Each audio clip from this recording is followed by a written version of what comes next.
Section 1.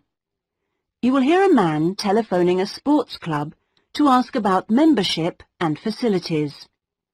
First, you have some time to look at questions 1 to 4.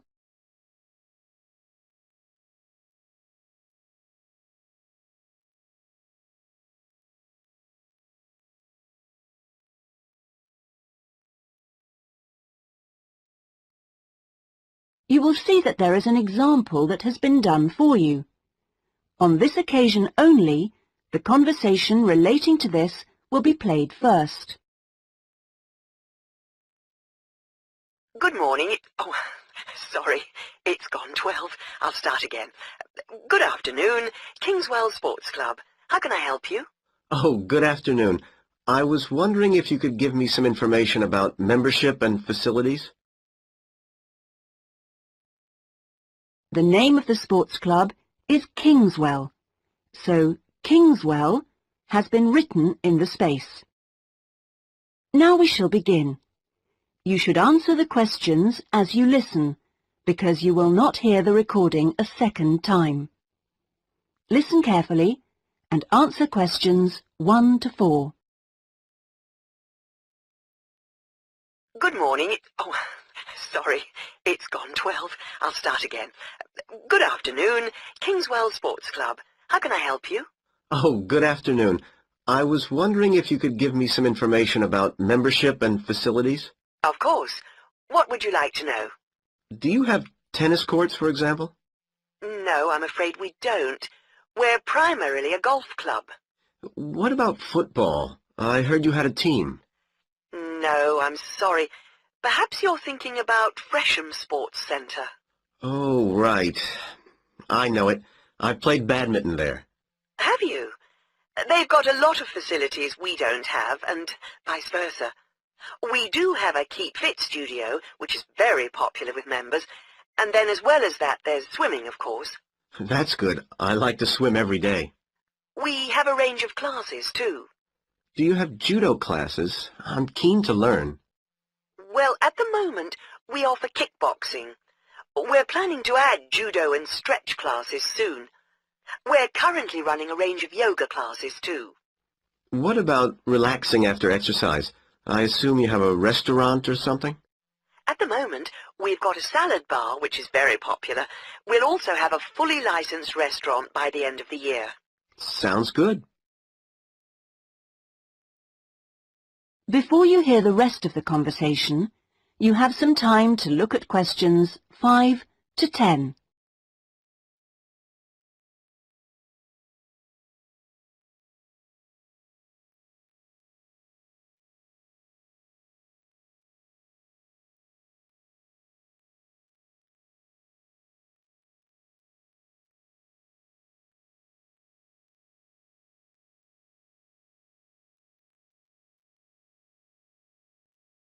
Now listen and answer questions 5 to 10. What kind of membership are you interested in? Not really sure. What are the options? Well, there are 3 different membership schemes. I see. What's the difference? Well, the first one's called Gold, and you can use all the facilities at any time of the day or week. You can also join in as many classes as you like for free. That sounds good. Is it very expensive? Well, you pay a £250 joining fee, and then it's £450. Oh, no, I'm sorry. It's just gone up by £50. Sorry about that.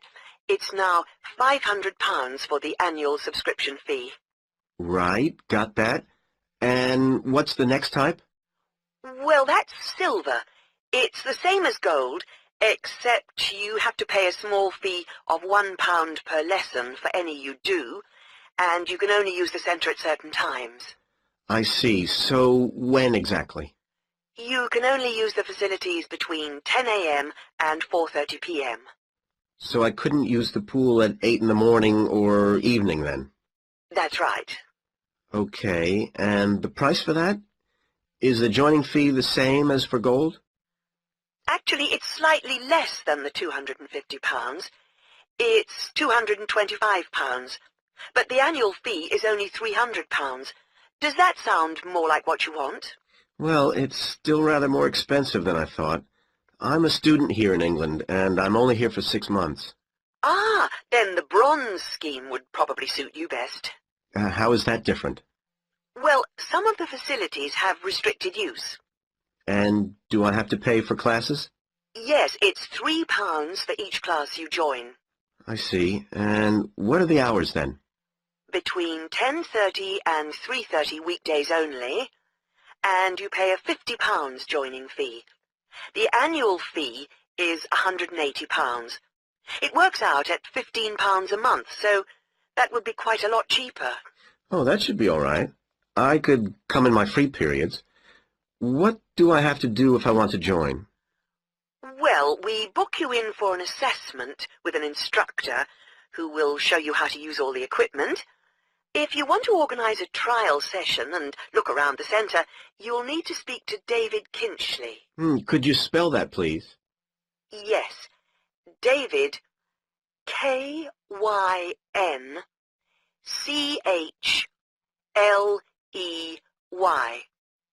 I'll give you his direct line number.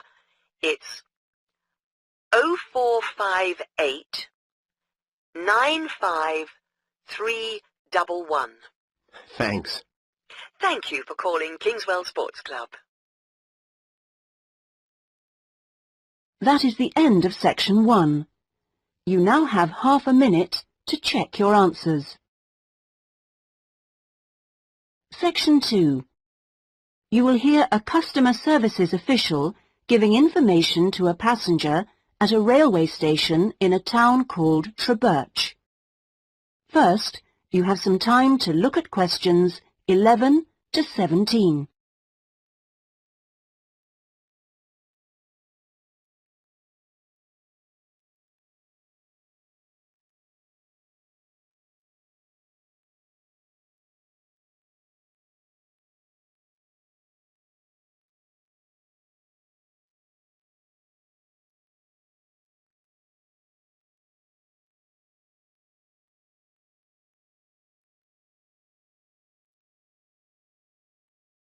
Now listen carefully and answer questions 11 to 17. Hello. My family and I are staying here in Trebirch for a week or two, and we wanted to know about the train services. We're hoping to do a few local trips. Okay. Well, I can give you lots of details about all the trains going from Trebirch in the southwest. This leaflet will be very helpful, but I can tell you some of the main things. We've got 2 main train stations in the town. King Street is for local commuter lines and regional services. What about trains to London?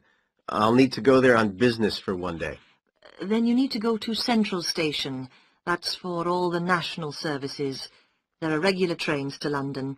They leave Trebirch every half hour on weekdays and every hour at weekends.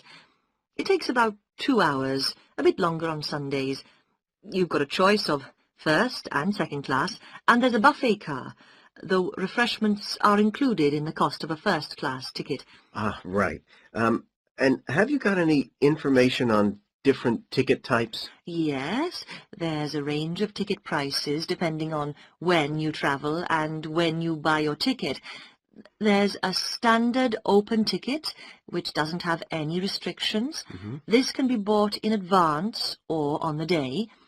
You can also get various discounted tickets. A popular one is called the Super Save, and this is okay for travel after 8:45. Then there is the special ticket, which is valid for travel after 10:15. The special tickets are also valid for travel at weekends. The cheapest tickets are called advance, and you have to buy them at least 6 days ahead. Only a certain number are available, and you have to make seat reservations for these. Before you hear the rest of the conversation, you have some time to look at questions 18 to 20.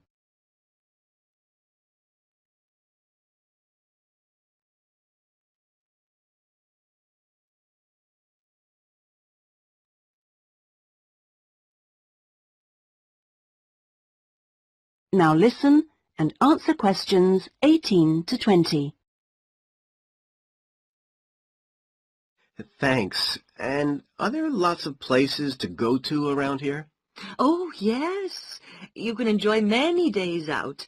There's the Merthyr Mining Museum, which is only half an hour from Trubirch by train. Your children will find it just as fascinating as any theme park, and they can ride in the original miners' lifts and on the coal trains. There are special excursion tickets which include entrance fees. Mainline trains also offer direct services to Bristol, where you can visit the docks or spend a great day out with the children in the zoo, which is set in the parkland that used to surround the old castle. Special family away day fares are available for this service now during the school holidays. Alternatively, you can be in Birmingham in only an hour and a half, where there's lots to see and do, including the new and internationally acclaimed climbing wall, built on the site of the old aquarium. We will also be running a special service to Newport when the new Science Museum opens next year, as we anticipate a lot of visitors in the opening weeks. I'd advise you to call early to book your tickets. Is that okay? Yes, thanks. That is the end of section 2. You now have half a minute to check your answers.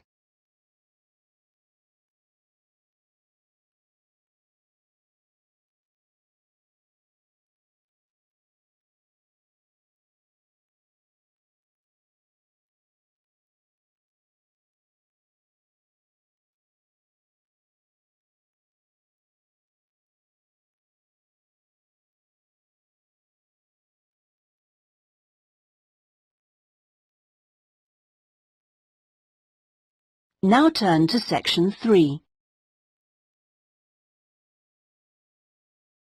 Section 3. You will hear two students, Jack and Lucy, discussing a marketing assignment they are working on together. First, you have some time to look at questions 21 to 24.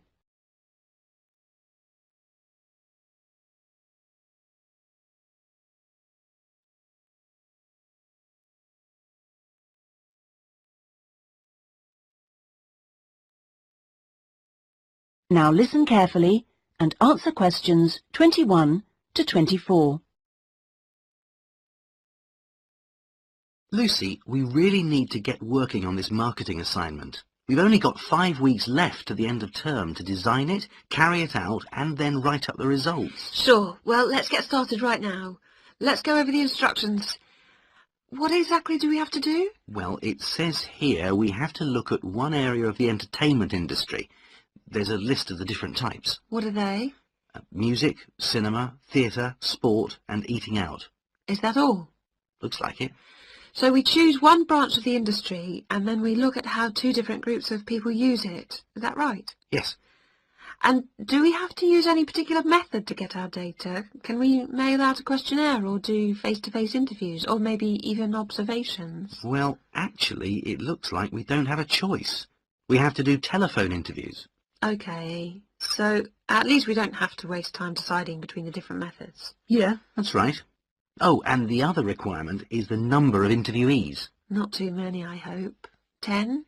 20? Well, we have to do 2 groups, remember, and it looks like we have to interview 15 for each group.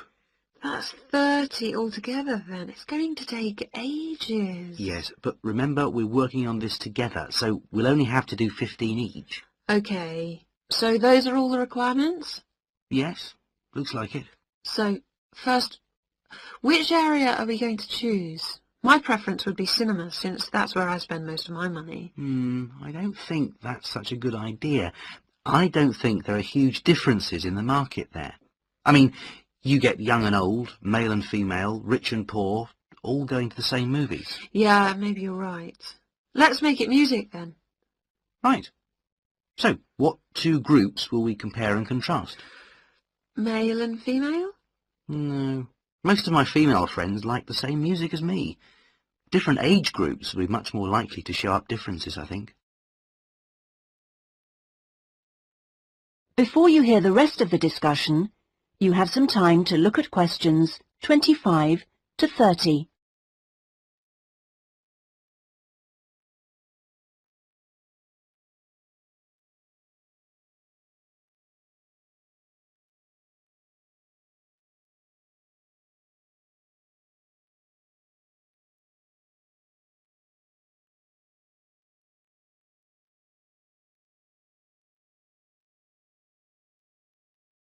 Now listen and answer questions 25 to 30.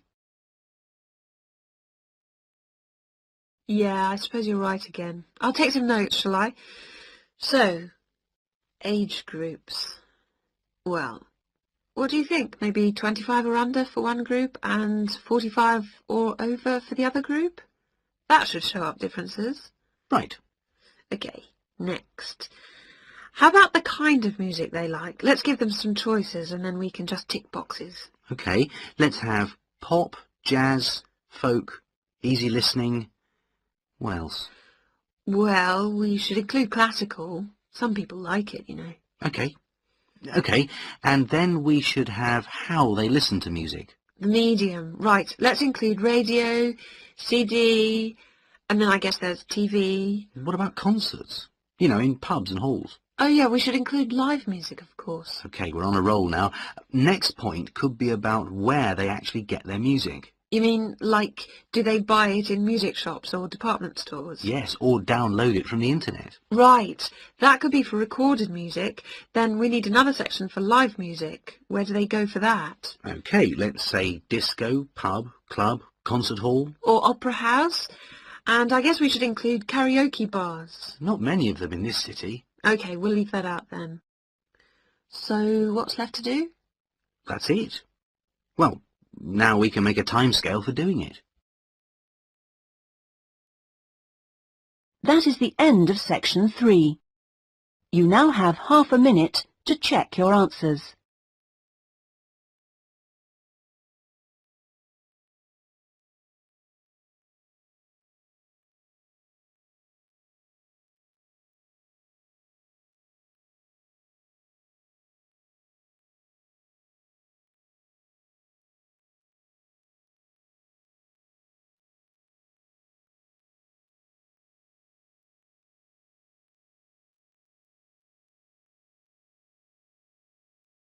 Now turn to section 4.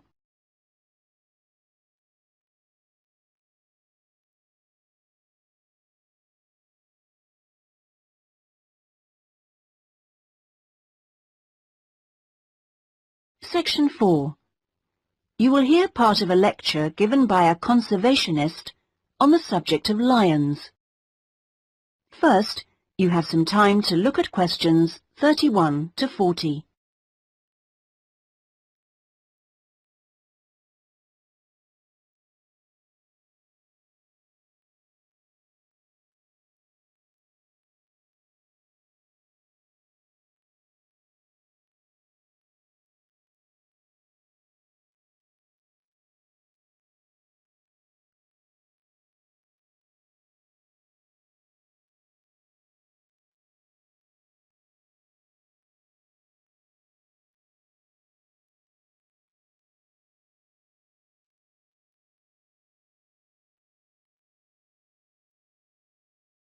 Now listen carefully and answer questions 31 to 40.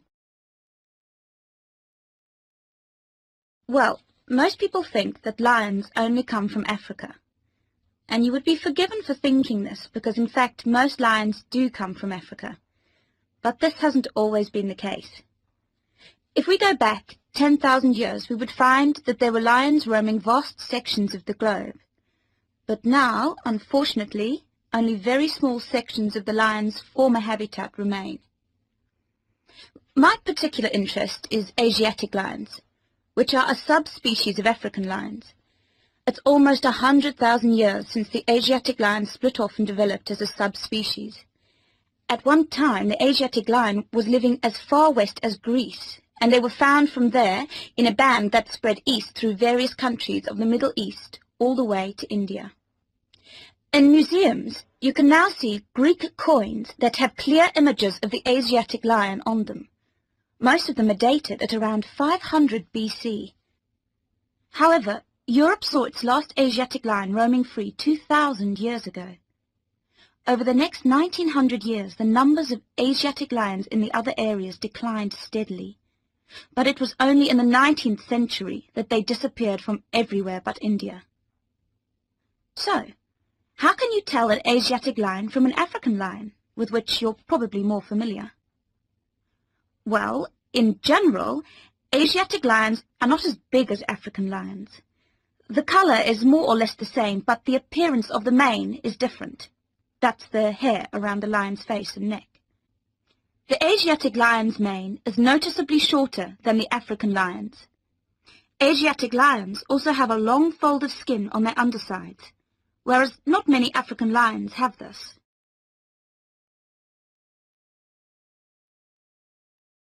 Well, I'd like to talk to you now about the Gir Sanctuary in India. That's where I've just come back from. The sanctuary was established specifically to protect the Asiatic lion. It's 1,450 square kilometers in area, and most of it is forest. There are now around 300 Asiatic lions in India, and almost all of them are in this sanctuary. But despite living in a sanctuary, which makes them safe from hunters, they still face a number of problems that threaten their survival. One of these is the ever-present danger of disease. This is what killed more than a third of Africa's Serengeti lions in 1994, and people are fearful that something similar could happen in the Gir Sanctuary and kill off many of the Asiatic lions there. India's lions are particularly vulnerable because they have a limited gene pool. The reason for this is interesting. It's because all of them are descended from a few dozen lions that were saved by a prince who took a particular interest in them. He was very wealthy, and he managed to protect them. Otherwise, they'd probably have died out completely. When you see the Asiatic lion in India, what you sense is enormous vitality. They're very impressive beasts, and you would never guess that they had this vulnerability when you look at them. The Asiatic lions don't have the Gir Sanctuary to themselves, I should add. They actually share it with about 2,000 farmers. A significant proportion of the lion's diet is made up of the livestock of these farmers, goats, chickens, and so on, as much as a third, in fact. And they've even been known to attack humans, especially in times of drought. One final piece of interesting information. In ancient India, one of the greatest tests of leadership for a man was to fight a lion. Now, it seems, in modern India, it will be a great test to see if the lion can be saved. I'm sure this is something that all of you will share concern for too. That is the end of section 4. You now have half a minute to check your answers.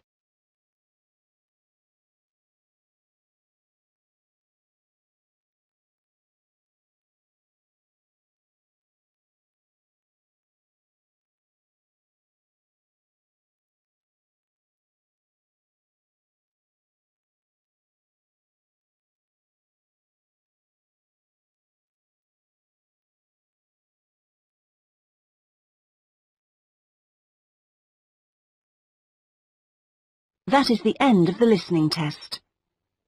In the Ielts test, you would now have 10 minutes to transfer your answers to the listening answer sheet.